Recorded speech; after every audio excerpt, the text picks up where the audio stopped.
সোনা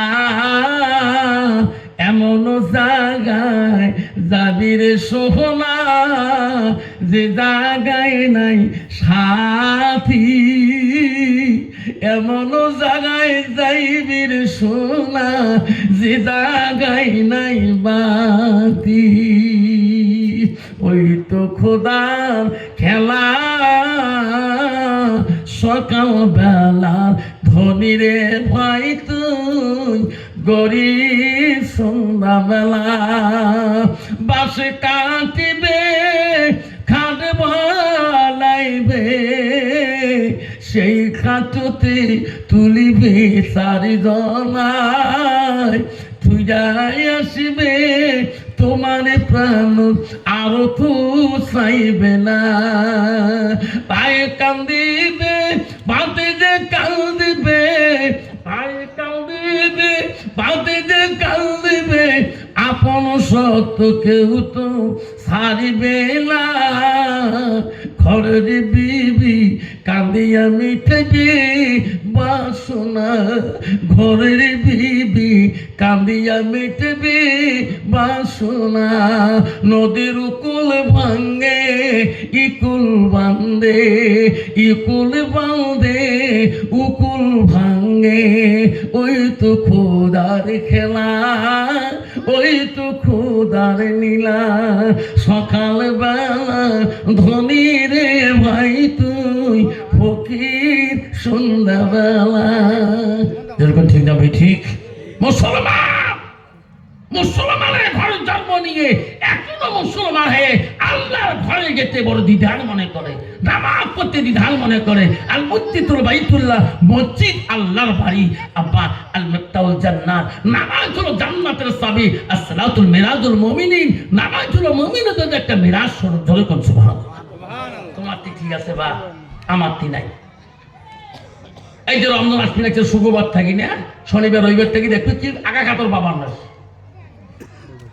এই 15 দিন ভিড় থাকবে। তারপরে দেখবে রহিমুদ্দিন সলিবর্তী মনে মনে এখন লোকগুলি কদিন কি রোজা খড়ে গেলে আছে না বাবা? বাবা পৃথিবীর প্রথম খলিফাতুল মুসলিমিন ছিল আবু বকর রাষ্ট্রপতি, দ্বিতীয় রাষ্ট্রপতি ছিল হযরত উমর, তৃতীয় রাষ্ট্রপতি ছিল হযরত উসমান গনি, চতুর্থ রাষ্ট্রপতি ছিল হযরত আলী কারামাল্লাহু ওয়াজহু। এই চারজন খলিফার ভিতরে, রাষ্ট্রপতির ভিতরে সবচাইতে রাগান্বিত তেজে মিজাজি খলিফা ছিল হযরতে উমর। এনার কাছটাকে কোন মানুষ যদি কথা বলতো চিন্তা ভাবনা করে কথা বলতে হবে। ওনার কাছে একটু 19-20 হলে হযরত উমর তরবারটা খালি সাপ করে বাইর করত। ইতিহাস দেখবেন ওনার হাতের তলাল উঠতে বেশি সময় লাগে না, এত বিদাত ছিল খলিফাতুল মুসলিমিন হযরত উমর। যে রাস্তা দিয়ে গেছে তাফসীরে আছে 40 দিন পর্যন্ত সেই রাস্তায় শয়তান উঠতে পারে না। সুবহানাল্লাহ কোন জোরে কোন সুবহানাল্লাহ। আর বর্তমান যুগের মানুষ নামাজিরা রাস্তা দিয়ে নামাজ পড়ে গেলে পিছন দিয়ে শয়তানকে দোস্ত দাঁড়ান একটা খেয়া যা চা খেয়া যা আসলে আল্লাহ হযরত উমরের কাছে একটা মহিলা আসছে দেখা করতে। আসি বলছে খলিফা মুসলিমিনের বাড়ি এটা? তো কাছে হ্যাঁ বুড়ি বাড়িটা আমার খলিফা রাষ্ট্রপতির বাড়ি। উনি বাড়িতে আছে কি? করছে বুড়িমা উনি তো বাড়িতে আছে, ইনি এখনই মদিনার থেকে আসলেন, একটু রেস্ট নিতে হচ্ছে, একটু বসুন দেখা করবে। যে বলছিলেন খলিফা একটা বৃদ্ধ মহিলা মানুষ আছে তোমার দেখা করার জন্য। এই কোনো ভিডিও করিস তো বলত তুই কোনো মিডিয়া নয়। কইছে খলিফা বাড়িতে আছে? বলে হ্যাঁ আছে। কইছে বৈশ্য খলিফার কাছে যা সাহাবা কেরাম বলছে রাসূল ইয়া খলিফাতুল মুসলিমিন আপনার কাছে একটা বৃদ্ধ মহিলা দেখতে রেহা করতেছি। হযরত উমর তাআলা হাদিসটা বলছে লাইসা মিন্না মান লাম ইয়ারহাম সগীরানা ওয়া লাম ইউকাব্বির কাবীরানা। রাসূল বলে গেছেন পৃথিবীর ওই মানুষটা আমার উম্মতের ভিতরে গণ্য হতে পারে না যারা ছোটকে স্নেহ করে না আর মুরব্বীকে সম্মান দেয় না। হযরত উমর আস্তে করে বেরিয়ে মহিলাটা দেখা, বৃদ্ধ মানুষ বয়স্ক মানুষ আছেন, রাষ্ট্রপতি হলো দেখা করতে গেলেন। সুবহানাল্লাহ কবেন না? একটা গরিব মানুষের কাছে আমানত একজন পৃথিবীর রাষ্ট্রপতি দেখা করতে যায়, আর বর্তমান যুগে যদি গরিব মানুষের একটা যদি এমলার কাছে যান টক্করি দেখা দিবে দেহা মানাসি কোথা থেকে যাচ্ছ? হ্যাঁ রাষ্ট্রপতি পর্যন্ত দেখা করছে, বুড়িমা কোথায় বাড়ি, কি জন্য আসছেন, পুষ করা লাগবে না? তখন বলছে, বাবা তুমি কি রাষ্ট্রপতি, তুমি কি বিচারক? খলিফা বলছে, বুড়িমা আপনাদের মুরব্বীদের দোয়া আমি নেই বিচার করি। মা বলো কি হয়েছে, পথে ঘাটে কোন মানুষ তোমাকে অন্যায় করেছে নাকি? না না না, আমার কেউ অন্যায় করে নাই। তাহলে বুড়িমা তোমার কি হয়েছে বলুন, আমাকে বিচার দিবেন, আমি নেই বিচারক, আমি নেই বিচার করব। খলিফা বলছে, বুড়িমা আপনার মন্তব্যটা কি? বলছো, খলিফা আমি একটা দিন ভিখারি, সারাদিনে ভিক্ষা মাঙ্গি, মানুষের দ্বারে দ্বারে ঘুরি। খলিফাতুল মুসলিমিন, আমার বাড়িতে বাতি জ্বলার মতো বাতি তো তেল ছিল না।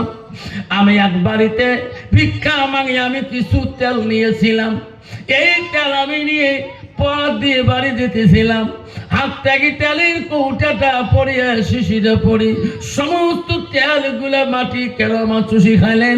ও খলিফা আমার বিচার করে দেন, আমার মেহনতের তেল কেন মাটি চুষি খালি? সাহাবাইরা বলছে, এ বুড়ির বাড়ি কোঠে রে, ওই নিজের তেল নিজে ফেলে দিছে, রাষ্ট্রপতির কোনটা দোষ? খলিফা মাথা খারাপ আছে? না না, মুরব্বী মানুষ, কোনো কথা বলা যাবে না। আমার বাইতুল মালের মধ্যে বহুত তেলের দাম আছে, আমার বাইতুল মালের মধ্যে বহুত তেল জমা আছে। বুড়ে মানুষ এক টিন তেল আনি দাও, সারা জীবন পড়লো বুড়ি মাস শেষ হবে না।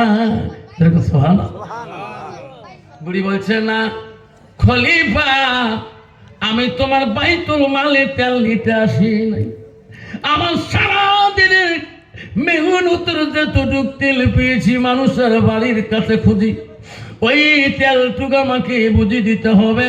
তোমার বাইতুল মালের জমা তেল নিয়ে আমি শান্তি পাবো না। হযরত ওমর বলল, সর্বনাশ, বুড়িমা সারা জীবন পড়লে শেষ হবে না, আমার আমানতের বাইতুল মাল উনি নেবে না।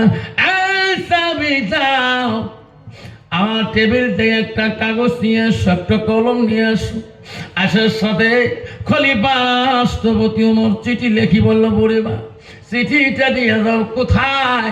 যে জায়গায় তোমার তেল পড়ে গেছে সেই জায়গার মধ্যে যদি দেও, পত্রটা দিয়ে বলো, মাটি রে খলিফা ওমর দিয়েছে। বলার সাথে সাথে মাটি থেকে তেল বেরিয়ে যাবে, তেল নিয়ে বাড়ি চলে যাবে। সুবহানাল্লাহ।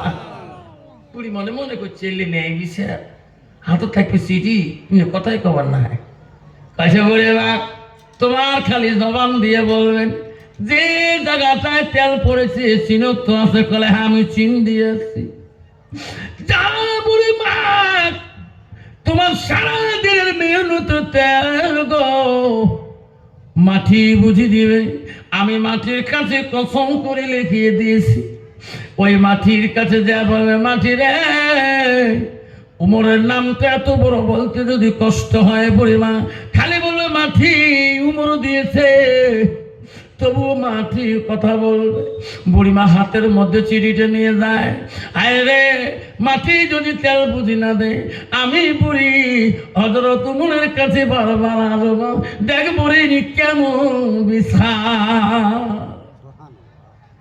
বুড়িমা হাতে করে পত্রটা নিয়ে যায়, ওই গন্তব্য জায়গা, যে জায়গা তেল পড়ে গেছে, জায়গাটা ভিজে গেছে, ওই জায়গার কাছে যায় পত্রটা হাতে নিয়ে ওই জায়গা দিয়ে খালি হযরত উমরের নামটা বলা, বলতে নাই বলতে, মাটি রে ও মাটি হযরত উমর দিয়েছে, বলতে নাই বলতে মাটি এমন একটা শব্দ হয়েছে, মাটি ফাটিয়া জমিন দিয়ে তেলের নহর খন বেড়ে গেছে।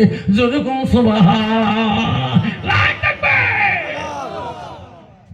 জমিনে তেল ফাঁসি গেছে। বুড়িমা কিসে তেল নাই, আর তেলের দিকে তাকায় না, ওই তেল পড়েছে ওদিকেও তাকায় না, দৌড়ি দৌড়ি হযরত উমরের বাড়ির দিকে যায়। খলিফা মুসলিমিনের বাড়ি দিকে যায়, যে বলে ও খলিফা মুসলিমিন, আপনার পত্র এত পাওয়ার, ও খলিফা গো আমাকে তেল লাগে না, তোমার পত্রতে তুমি কি লিখে দিয়েছো বাবা? হযরত ওমর বলছে বলে মা, বলে মা, আমার পত্রে যা লেখা আছে বলি লাভ নাই। বুড়িমা গো, আমার পত্রের কথা বলি তোমার লাভ হবে না, আমি যা লিখেছি বলি কোনো লাভ হবে না। ও বুড়িমা, আপনার মেহনতে তেল আপনি পাইছেন কিনা? আপনার তো তেলের মালিক, আপনার তো তেল লাগে। বুড়িমা বলছে বাবা রে, আমার তেল লাগে না। বাবা, তোর পত্র চিঠির এত পাওয়ার কেন? ওই চিঠিতে তুমি কি লিখে দিয়েছো আমি কথাটা শুনতে চাই। হযরত ওমর বলছে বলে মা গো, ওই চিঠিতে যা লিখছি শুনলে আপনি সহ্য করতে পারবেন না। বুড়িমা বলা দরকার হবে না। বুড়ি বলছে না বাবা, আমাকে একটা বার শোনাও। হযরত ওমর বলছে বুড়িমা, ওই পত্রের মধ্যে লেখা আছে মাটি রে। বুড়িমার যদি মেহনতের তেল যদি বুঝি না দো, আমি হযরত ওমর সাক্ষী রইলাম, এ মাটি ওই জায়গায় নিয়ে যায় বেনামাজিকে রাখা হবে। বুড়িমা, তোমার তেল রাজি আছে মাটি, তবু বেনামাজিকে ওই মাটি নোয়া রাজি। বুড়িমা কান্দা শুরু কর, বাবা আমি যা ভুল করেছি বাবা, আমি একটা বিদিক নামাজের ভালোবাসা জানি না, আমার মধ্যে ঈমান নাই। বাবা আমাকে কোন পথে গেলে আমি নামাজি হয়ে যাব? হযরত ওমর বলো বুড়িমা, আগে তুমি মুসলমান হয়ে যাও। লা ইলাহা ইল্লাল্লাহু মুহাম্মাদুর রাসূলুল্লাহ। বুড়িমা মুসলমান হয়ে গেলেন। হযরত ওমর বলল বুড়িমা গো, আজ থেকে তওবা করিয়া নাও। আল্লাহ বলেছে বান্দারে, ও বান্দি, জীবনে একবার ভুল করেছো, এই তওবা তুমি একবার যদি পড়িয়া নাও, আমি আল্লাহ তওবাকারীকে বেশি পছন্দ করি। যেরকম সুবহানাল্লাহ। এই গল্পের বন্ধু, ও বাবারা সোনার চান্নার সাধারামপুরের বন্ধু, আবারে ও বাবারা শুনে রাখো বাবা, কেন তুমি বুঝো না? পৃথিবীর মধ্যে এমন একজন অলি ছিল বাবা, তার নাম হলো হযরতে মালিক বিন দিনার রহমাতুল্লাহ। হাজার হাজার ভক্তবিন্দু ছিল, মুরিদান ছিল গো, এত বড় অলি গো হযরতে মালিক বিন দিনার রহমাতুল্লাহ। একদিন ইনি রাস্তা দিয়ে গেতে গেতে এক ভক্তদের বাড়ি দিকে চলে যাবে, মুরিদানের বাড়ি দিকে যাবে। ওই গেতে গেতে সামনে একটা বিশাল নদী দেখলেন, নদীর কাছারে গেলেন, নদীর কিনারে যে দেখে একজন দাড়ি মাঝি ওই নাও নিয়ে নদীর কিনারে বসিয়েছে। আল্লাহর ওলি হযরতে মালিক বিন দিনার রহমাতুল্লাহ বলো, মাঝি রে, এই বিশাল নদীটা আমাকে পার করিয়ে দাও, আমি আমার ভক্ত বিন্দু আমার ওই আশিকের বাড়িতে যাব। হুজুর, আমার কামে হইল মাঝি আমি নদী পার করা, আসেন নৌকায় চাপা দেন, আমি এই নদী পার করিয়ে দেব। আল্লাহর ওলি হযরতে মালিক বিন দিনার রহমাতুল্লাহ নদীর মধ্যে ওই নৌকার মধ্যে যখন চললেন, অর্ধেক নদী মধ্য নদী মাঝি নিয়ে গেলেন, নাও বেয়ে নিয়ে গেতেছে। কিছু দূর গেলে মেন ঘাট পেয়ে যায়। মাঝি বা হুজুর, আমার নদী পার করা মেহনত পয়সাটা দাও, তোমার ঘাট পেয়ে যাবে। হুজুর বলছে না বাবা, আমার কাছে পয়সা নাই বাবা, আমি তোর জন্য দোয়া করবো রে, আল্লাহ তো কোনোদিনও অভাব দিবে না বাবা, তোর জন্য আমি দোয়া করবো। মাঝি বলছে না না না, আমি দোয়া চাই না, আমি হইলাম পয়সার কালামি, আমি হইলাম পয়সার ঘাটিয়া, আমাকে পয়সা দিলে আমি পার করব, পয়সা না দিলে বাকি নদী পার করব না। হুজুর, হুজুর পয়সা দাও, পয়সা দাও। হুজুর নরম স্বরে বলে, বাবা আমি পয়সা নিয়ে আসি নাই বাবা, বাবা আমি দোয়া করে দেব, জীবনে অভাব হইবে না। ঘাটিয়াল বলেছে না না, আমি তোর কাছে দোয়া চাই, পয়সা দেখ। তখন ঘাটিয়াল মাঝি বললেন, হুজুর যদি পয়সা না দেন, এই নাওয়ের মধ্যে রশি আছে, হাত বাঁধো পা বাঁধবো, নদীর মাঝখানে ফেলে। নদীর প্রাণীরা কান্দে, আল্লাহ তোর অলি কেউ চেনে না, দুনিয়ার মানুষ আমরা নদীতে থাকি, তোর অলিকে চিনি।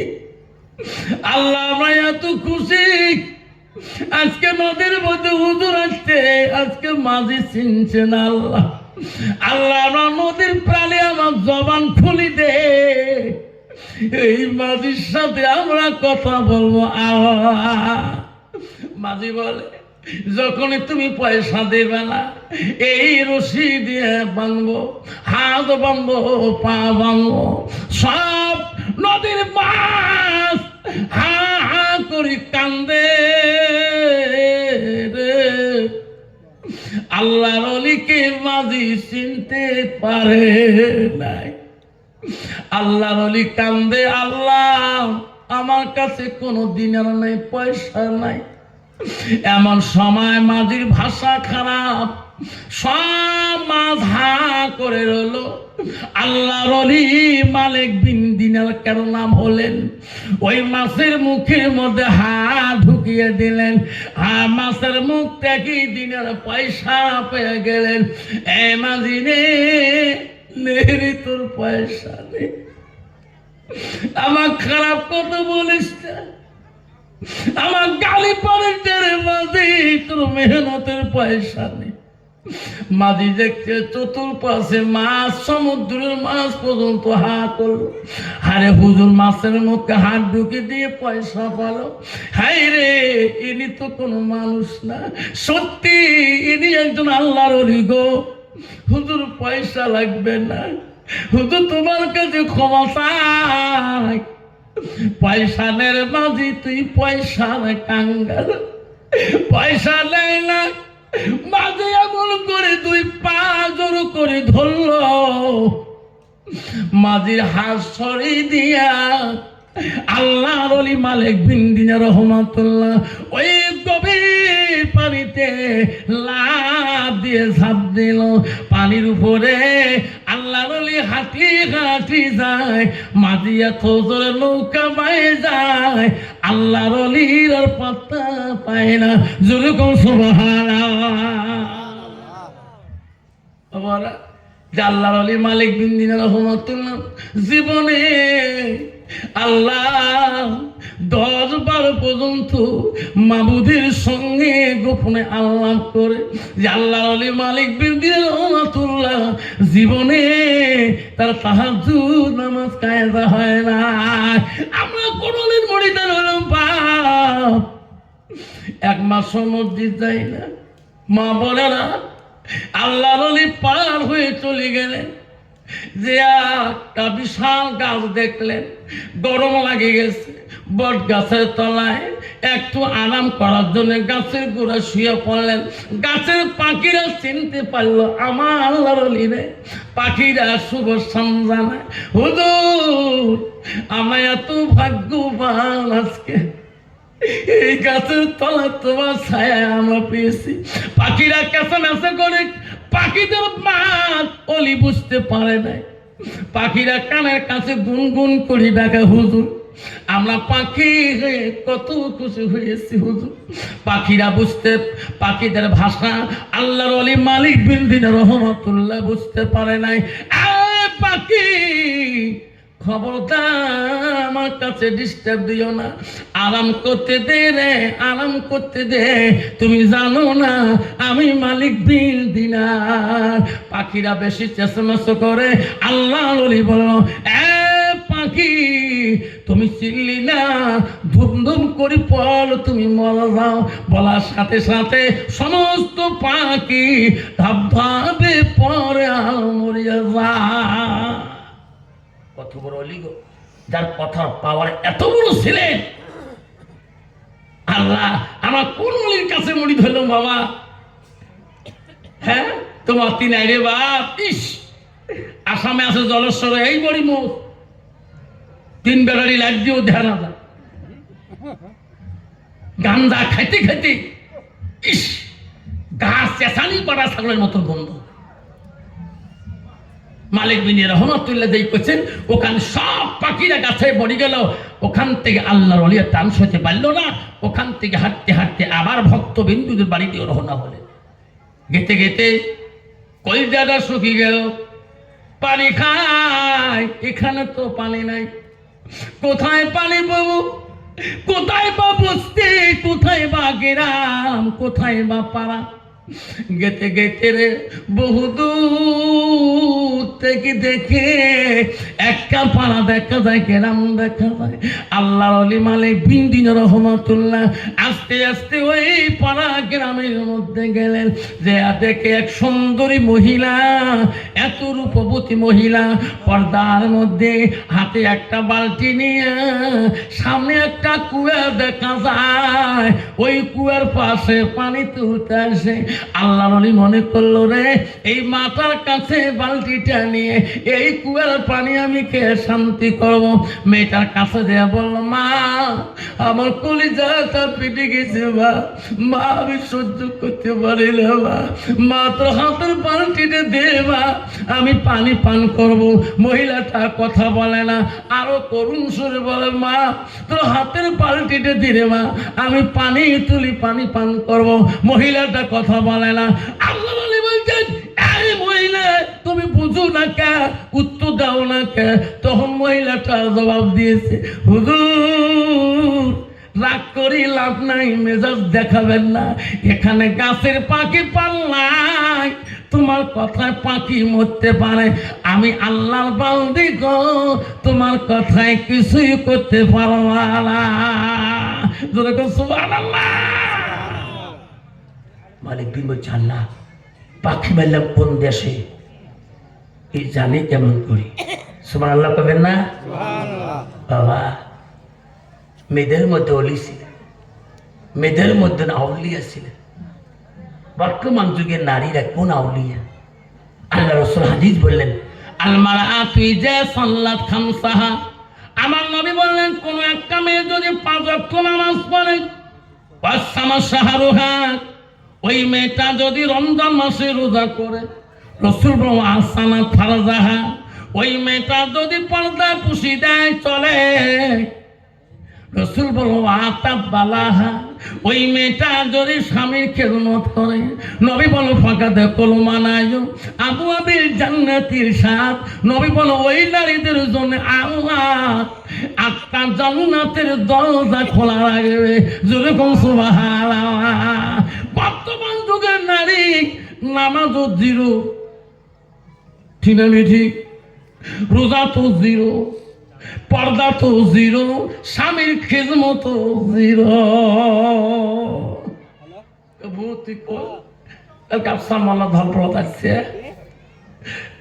হুজুর ওয়াজ করছে, হুজুর নাগর ঢিগি ফেলেছে, কথা হুজুর কাটে শুনছে, কথার সাথে হুজুরের কথা মোর পয়েন্ট বনে গেছে। আজকে 3 মাস হল ঢিগি ঢিগি করা।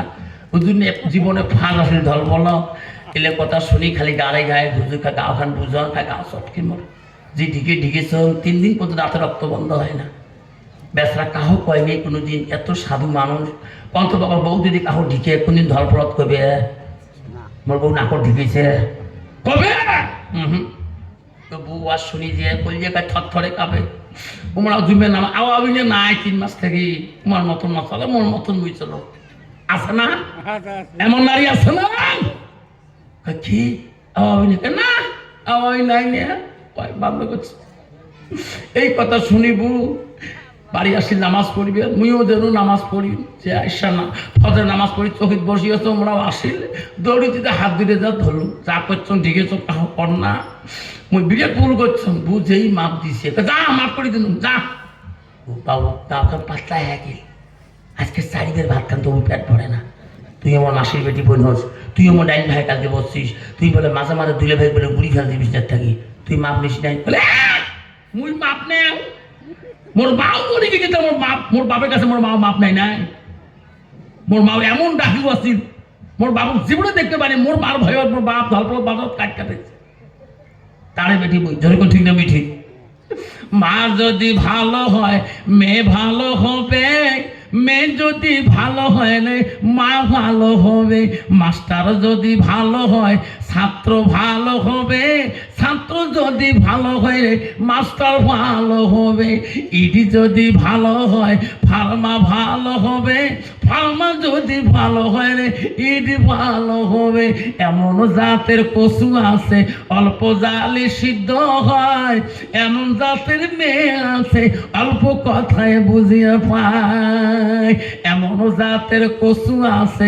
অল্প জালে সেজে না এমন জাতের মেয়ে আছে অল্প কথায় বোঝে না বাপ ভালো তার ছেলে ভালো মা ভালো তার ঝি গাই ভালো তার বাছুর ভালো দুধ ভালো তার ঘি এরকম ঠিক না বিঠি বাবা মা বলে না ও মা ও ধল ফলের মা বলে না ভালো করে শুনে রাখো মা নবীজির প্রথম স্ত্রীর নাম বলছিলাম হযরতে খাদিজাতুল কুবরা নবীজির 2 নম্বর স্ত্রী ছিল মা হযরতে সাউদা রাদিয়াল্লাহু আনহা নবীজির 3 নম্বর বিবি ছিল মা হযরতে মা আয়েশা সিদ্দিকা আম্মাজান নবীজির 4র্থ বিবি ছিল মা হযরতে জয়নব নবীজির 5 নম্বর বিবি ছিল মা হযরতে হাফসা নবীজির 6 নম্বর বিবি ছিল মা হযরত উম্মা সালমা নবীজির 7 নম্বর বিবি ছিল মা হযরত উম্মা হাবিবা নবীজির 8 নম্বর বিবি ছিল মা হযরত মাইমুনা নবীজির 9 নম্বর বিবি ছিল মা হযরত সুফিয়া নবীজির 10 নম্বর বিবি ছিল মা হযরত রায়হানা নবীজির 11 নম্বর বিবি ছিল মা হযরত মারিয়া নবীজির জীবনে 11 জন স্ত্রী গেছে কোন স্ত্রীর দ্বারায় নবীজি জীবনে কষ্ট পায় না সুবহানাল্লাহ কত বাবা বর্তমান যুগের নারীর দ্বারায় স্বামীরা কষ্ট পায় না পায় পায় না কত নাই তোমার জায়গা নাই বা কষ্ট না পায় মানে তা বেশি মস্তান দেখান মোর ভাই কিন্তু সেই নেতা যা ডাঙা চল কোশ্চিন দাদা কোশ্চিন বাজার ঠিক ফেলাইবে ঠিক না আমি ঠিক মা বোনেরা আমার আগ ও মা বিশ্ব নবী রাসূলুল্লাহ বাড়িতে আসলেন আয়েশা রে এক ডাক দেওয়ার সাথে আয়েশা নবীর কাছে আসি দাঁড়াইলেন নবীর মুখের দিকে তাকায় নবীর চেহারার দিকে তাকায় নবী বলে আয়েশা আমার মুখের দিকে কেন তাকাও আমার মুখের দিকে তাকে তাকে বারবার কেন দেখো আয়েশা আমার হাতগুলো তুমি কেন বলো নবী গো তোমার চেহারাটা দেখলে ওগো নবী তোমার দিকে তাকাইলে আমার আয়েশার কলিজাটা ঠান্ডা হয়ে যায় ওগো নবী আমি একটু ঘরে ভিতরে যেতে চাই আয়েশা তুমি যাও আমাকে কেন বলা লাগে ও দূর এতক্ষণ তোমার খিদমতে ছিলাম আপনাকে না বলিয়ে আমি যদি ঘরে যাই আপনি যদি নারাজ হয়ে যান আমার আয়েশার ইবাদত আল্লাহ পছন্দ করবে না সেই জন্য আমি একটু ঘরের মধ্যে যাইতে চাই কান্ত বাবা বর্তমান যুগের নারী কোনো মেয়ে যদি পাড়ায় ঘুরতে যায় স্বামী কোনোদিন কয়া যায় নাকি যারা কোনে গেছিলা কোনে গেছি কি তোমার পেশাল গে তুমি যে বারবার সাগরামপুর জামা কয়া যা ঠিক না ভাই ঠিক বাবা এক কথা জবাব শেষ আয়েশা রে তুমি ঘরে যাও কে কি জন্য যাও বলো না হুজুর আমি তোমার একটা গিফট আনতে যাই একটা উপহার আনতে চাই ঘরের মধ্যে রাখি দিয়েছি নবী বলছে আয়েশা আমার জন্য তুমি কে গিফট রাখছো যাও আনো আয়েশা তৎক্ষণাৎ ঘরে যে গিফট আনি রসুলের কাছে হাত বাড়াইলেন নবী বলে আয়েশা যে কি হুজুর দেখো এটা শিরোনি কি করবা হুজুর এটা তোমার জন্য রেখে দিয়েছি এটা কি করবা হুজুর আমি তোমার দাড়িগুলো আশ্রয় আশ্রয় দিতে চাই যেরকম সুবহানাল্লাহ কন্ত বাবা বর্তমান যুগের নারী স্বামীর দাড়ি লম্বা হয় আশ্রয় দিবে আশ্রা আমার আসিস আমি দাঁড়িয়ে দেখতে পাই না দাঁড়িয়ে টুপিয়ালা মল্লা মলবি মুক্তি এলে দুনিয়ার জঙ্গল কবু এলে তুমি দেওয়া পাইনি আমরা জানিস মন টাকা তুমি মধ্যে কলদর যান যেরকম ঠিক না ঠিক কত নারী আছে বা ইস একে লিপস্টিক বিবিস্টি আরো কত 30টি ওট পালি ঠোঁট পালি আরো কত পালিশ হাটে তো অস্ট্রেলিয়া হাটে কাছেতে আমেরিকার কাজ তুই মলনা হ মলবি হ হাফেজ হ কারি হ মুক্তি হোক বা রাস্তার দিকে একদম নারী আছে পথ ছাড়ি দেয় না তোমার তীর বা আমার তীর মা বোনেরা, নবীজি বাড়িতে এসে দেখেন সব বিবিরা এত আনন্দ, এত খুশি। নবী দেখলে রে আমার বিবিরা এত আনন্দ গো। আমার নবী দেখলেও বাড়ির মধ্যে এত কাজে কাজে ব্যস্ত হয়ে আছে। আমার নবী তাকে দেখলেন বিবিদের মধ্যে একজন বিবি কোনো কাজে ব্যস্ত না, নিজের মতে নিজে চলতেছে। নবী আস্তে করে ডাক মারলেন, আয়েশা